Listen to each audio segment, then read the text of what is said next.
एक आदमी जंगल में पेशाब कर रहा होता है। तभी उसे नजर आता है कि एक खूबसूरत लड़की गाड़ी के अंदर सो रही है। लड़की की सूरत और उसका जिस्म देखकर उस आदमी की नीयत खराब हो जाती है। वो बिना सोचे समझे गाड़ी का दरवाजा खोलने लगता है, लेकिन उसे ये मालूम नहीं था कि गाड़ी का दरवाजा अंदर से लॉक है। इतने में ही वो लड़की जाग जाती है। उसे दिखाई देता है कि बाहर एक आदमी उसे अजीब नजर से घूर रहा है। वो गुस्से में चीखकर कहती है कि तुम यहाँ से चले जाओ, मगर आदमी पर उसकी ये बात का कोई असर नहीं होता। उल्टा वो उस लड़की को मनाने लगता है कि दरवाजा खोलो, मैं तुम्हें कुछ नहीं करूंगा। लेकिन लड़की कमजोर नहीं थी, वो समझदार थी। उसे उस पर बिल्कुल भरोसा नहीं था। जब लड़की उसकी बात में नहीं आती तो आदमी अपनी असली सूरत दिखाता है। ये देखकर लड़की घबरा जाती है और जल्दी से अपनी गाड़ी का हॉर्न बजाने लगती है ताकि वो आदमी डर के चला जाए। लेकिन इस सुनसान जंगल में हॉर्न की आवाज बहुत तेज और चुभने वाली लगती है और यही बात उस आदमी को गुस्सा दिलाती है। खुशकिस्मती से हॉर्न की आवाज पास के एक दाढ़ी वाले आदमी तक पहुंच जाती है, तो वो हॉर्न की आवाज सुन के वहां आ जाता है। लड़की को लगा कि शायद अब उसकी मदद के लिए कोई आया है, मगर उसकी उम्मीदें टूट जाती हैं जब उसे ये पता चलता है कि ये दाढ़ी वाला आदमी भी उसी गंदे आदमी का साथी है। लड़की कुछ समझ नहीं पाती। इतने में ही वो दाढ़ी वाला आदमी अपनी बंदूक निकालता है और उस पर तान देता है और धमकी देता है कि चुपचाप गाड़ी का दरवाजा खोल दो।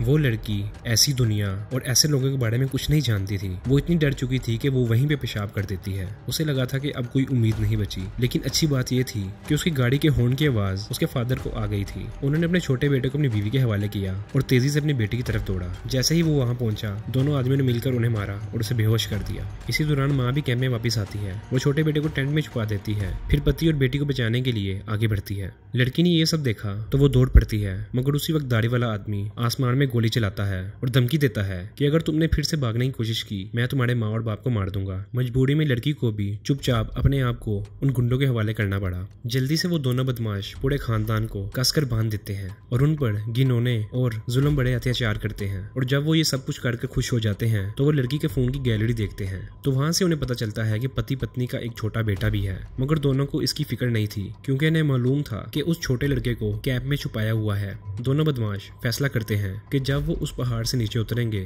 तो उस लड़के को भी खत्म कर देंगे। उसके बाद वो दोनों पति पत्नी को एक बड़े पेड़ के नीचे बांध देते हैं। अभी पति पत्नी समझ नहीं पाए कि बदमाश क्या करने वाले हैं, तभी उनमें से एक बदमाश उसके बंदे के सर पर कोल्ड ड्रिंक का कैन रख देता है, फिर बंदूक लेकर कई मीटर दूर चला जाता है और कैन पर निशाना लगाता है। साफ था कि वो निशानेबाजी की प्रैक्टिस करना चाहता था, लेकिन इससे पहले वो गोली चलाता डर के मारे उसके बंदे के सर से कैन नीचे गिर जाता है। इस पर दाढ़ी वाला आदमी गुस्से से पागल हो जाता है और उसे जोर से लात मारता है और दोबारा कैन उसके सर पर रखता है। लेकिन जैसे ही वो फिर से बंदूक तान कर निशाना लेता है, कैन फिर से नीचे गिर जाता है। ये देखकर वो बदमाश और ज्यादा गुस्से में आ जाता है। वो बिना कुछ कहे उसे बंदूक से गोली मार देता है। अपने शोहर को अपनी आंखों के सामने इस कदर बेरहमी से मरते हुए देखकर बीवी टूट जाती है। वो चीखने लगती है, मगर उसकी कोशिश बेकार जाती है। दूसरे ही पल गुस्से से बड़ा बदमाश उसे थप्पड़ मारकर बेहोश कर देता है। फिर उसके सर पर भी कैन रखा जाता है ताकि अब दाढ़ी वाला आदमी भी निशानेबाजी कर सके, लेकिन उसकी निशानेबाजी खराब थी। गोली निशान से 30 सेंटीमीटर दूर जाके लगी थी। उसके साथी ने उसका मजाक उड़ाया, जिसकी वजह से उसे गुस्सा आ गया। अपनी बेइज्जती बर्दाश्त न करने की वजह से उसने गुस्से में उस औरत के सीने में गोली मार दी। मगर ये दोनों पागल बदमाश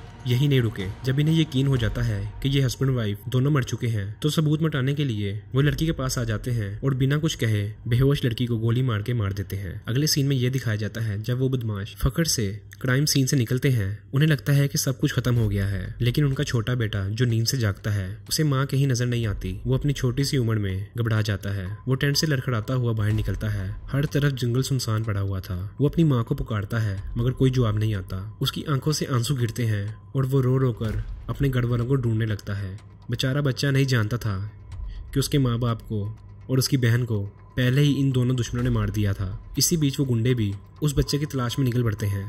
तभी जब बच्चा थककर जमीन पर नीचे गिर जाता है, गिरते हुए उसे सामने से एक लड़की नजर आती है। वो मदद मांगना चाहता था, लेकिन लीसा को पता नहीं था कि बच्चा उसके पीछे आ रहा है। असल में लीसा और उसका बॉयफ्रेंड निक कैंपिंग कर रहे होते हैं। दोनों खुश थे, नेचर के मजे ले रहे थे, लेकिन अचानक उनकी गाड़ी का टायर पंक्चर हो जाता है। निक कहता है, मैं जरा पीछे जाकर देख के आता हूँ। टायर ठीक करते हुए जब निक पीछे पेशाब करने के लिए जाता है, तो उसे सामने जमीन पर वो बच्चा बेहोश पड़ा नजर आता है। निक जल्दी से दौड़कर उस बच्चे के पास जाता है और उसकी पल्स चेक करता है। किस्मत से निक एक डॉक्टर होता है। वो देखता है कि लड़का सिर्फ थकान और भूख से बेहोश हुआ है और ये जख्मी नहीं है। लीसा भी आ जाती है। वो कहती है, ये बच्चा यहाँ अकेला कैसे आया? निक कहता है, मुझे नहीं पता, कोई अपना बेटा जंगल में ऐसे नहीं छोड़ के जा सकता, कुछ तो गड़बड़ है। वो दोनों सोचकर परेशान हो जाते हैं। दोनों जंगल में लड़के के माँ बाप को ढूंढना शुरू कर देते हैं, मगर कई देर तक कुछ नहीं मिलता। हवाएं तेज चल रही थी, जंगल का माहौल अब और भी खामोश हो गया था। छोटा लड़का अभी भी बेहोश था। दोनों डिसाइड करते हैं कि उसे हॉस्पिटल ले जाते हैं, मगर उनकी गाड़ी का टायर पंक्चर होने की वजह से वो वहां से कहीं नहीं जा सकते थे, और ऊपर से ये भी मुश्किल थी कि वहां पे मोबाइल का एक भी सिग्नल नहीं आ रहा था। इसी वक्त जब वो दोनों सोच रहे थे कि हमें क्या करना चाहिए, तभी पीछे से एक छोटी सी गाड़ी दिखाई देती है। लिसा कहती है, देखा कोई लोकल बंदा आया होगा, उससे हेल्प मांगते हैं। निक हाँ में सारी लाता है और दोनों उस कार के पास जाते हैं, लेकिन उन्हें यह मालूम नहीं था कि ये वो आदमी है जिन्होंने उस लड़के के खानदान का कत्ल किया था। वो कातिल मुस्कुराता है जैसे वो मदद करने के लिए ही आया हो। जब उसे मालूम पड़ता है कि इन दोनों को एक छोटा सा बच्चा मिला है, तो वो फौरन आगे बढ़ता है और देखता है तो वो बच्चा वही था जिसकी वो तलाश कर रहे थे। अपना राज छुपाने के लिए वो नकली कहानियां बनाता है। कहता है, मैंने कल इसके माँ बाप को पहाड़ों में देखा था, शायद किसी जंगली जानवर ने उन पर हमला कर दिया होगा। लेकिन वो निक से कहता है, आप मेरे साथ चल कर देखें, मैं जगह दिखाता हूँ। लिसा सोच में पड़ जाती है। निक कहता है, तुम यही रहो, मैं उसके साथ जाके देख के आता हूँ। लिसा लड़के के पास रुक जाती है, जबकि निक उस आदमी के साथ पहाड़ की तरफ चल पड़ता है, बिना ये जाने कि वो कातिल के जाल में फंसा जा रहा है। अब कातिल उसे सीधा उसी जगह पे लेके जा रहा था जहां कल कत्ल हुआ था। जब निक ने जमीन पर पड़े उस खानदान के तीनों अफराद को देखा तो उसका दिल हिल गया। निक ने फौरन दौड़कर उन लोगों की जान बचाने की कोशिश की, और जब उसने देखा कि लड़की की मां में अभी भी हल्की सी सांसें हैं, तो वो फौरन उसका इलाज करने लग जाता है। लेकिन उसे ये मालूम नहीं था कि उसके पीछे खड़ा वो कातिल सबूत मटाने के लिए उसे मारने का फैसला कर चुका है। ये पल इतना दहशतनाक था, निक की रूह जिस्म से निकल जाने जैसी हालत थी। उसे कुछ गलत लगा तो उसने उस कातिल को जोर से धक्का दिया और जंगल की तरफ भाग गया। कातिल ने गोली चलाने की कोशिश की, लेकिन निक पहले ही जंगल में छुप गया था और उसकी नज़र से गायब हो गया था। इसी दौरान पहाड़ के नीचे लिसा ने भी गोली की आवाज़ सुनी। दाढ़ी वाले को लगा कि उसका साथी कोई गलती कर गया है, इसीलिए वो गाड़ी से बंदूक लेने के लिए गया। गैर मामूली सूरत हाल के महसूस करते हुए लिसा भी फौरन गाड़ी के अंदर छुप गई, लेकिन तभी दाढ़ी वाला आदमी ऊपर से आ गया। उसने बिना कुछ कहे गाड़ी का शीशा तोड़ दिया। मुश्किल के वक्त लिसा ने चाकू से दाढ़ी वाले आदमी के हाथ पर वार कर दिया, और जब वो अपने जख्म पर कपड़ा बांध रहा था, लिसा ने बच्चे को उठाया और जंगल की तरफ भाग गई। ये सब देखकर दाढ़ी वाला आदमी गुस्से से पागल हो गया और जल्दी से अपने शिकारी कुत्ते को छोड़ दिया ताकि वो उसका पीछा कर सके। लेकिन दाढ़ी वाले आदमी ने ये नहीं सोचा था कि उसका कुत्ता रास्ते में मरे हुए जंगली सूअर को देखकर फौरन लालच में आ जाएगा और उसे खाने लग जाएगा।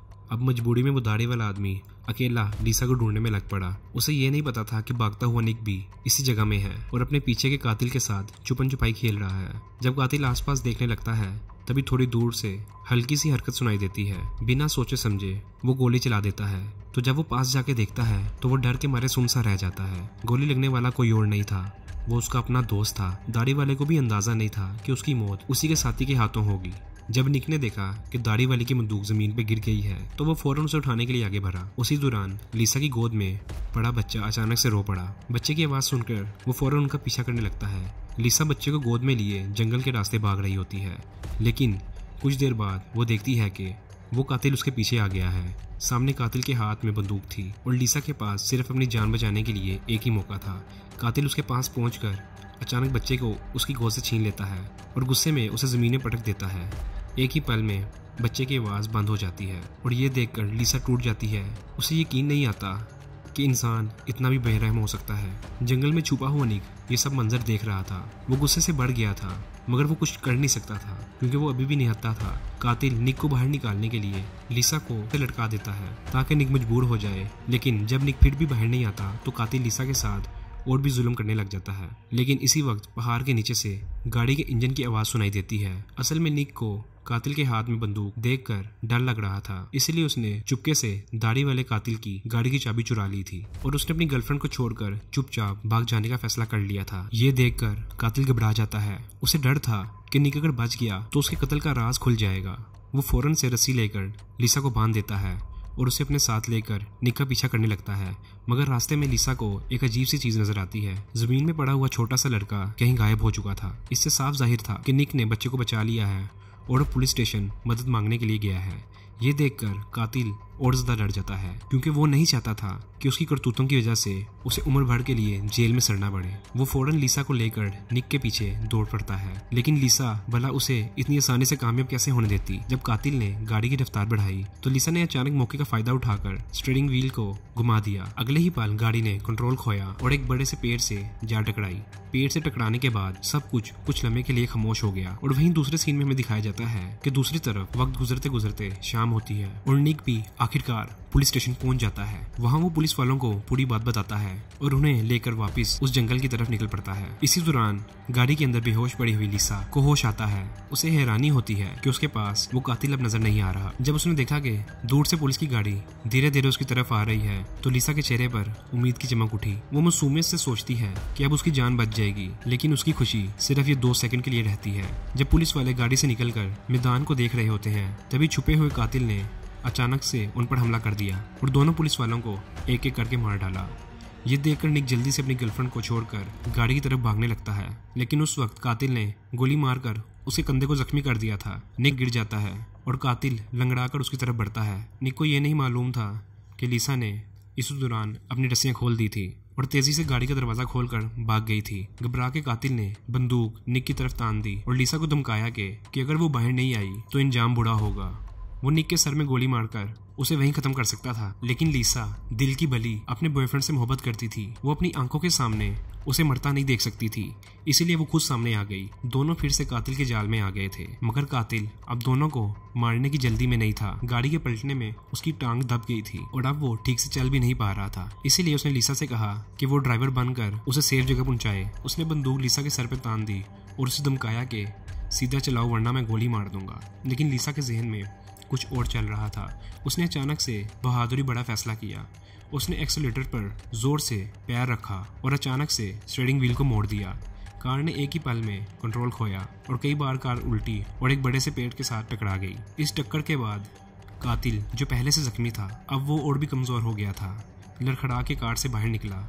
जैसे ही उसने बंदूक निकालकर लीसा को मारने का इरादा किया, लीसा ने फौरन कार का दरवाजा खोलकर उसे कार के दरवाजे से ही मारा। कातिल को अधमरा सा कर दिया। उसके संभलने से पहले ही लीसा ने उसके पास पड़ा पत्थर उठाया और जमीन पर पड़े उस राक्षस को पूरी तरह से सजा दी। थोड़ी देर बाद वो खुद भी कमजोरी के सबब बेहोश हो गई थी। जब लीसा को दोबारा होश आई तो वो पुलिस वालों के जरिए हॉस्पिटल लाई जा चुकी थी और उसका बॉयफ्रेंड निक भी उसके पास वाले कमरे में महफूज था। और इसी के साथ मूवी खत्म हो जाती है।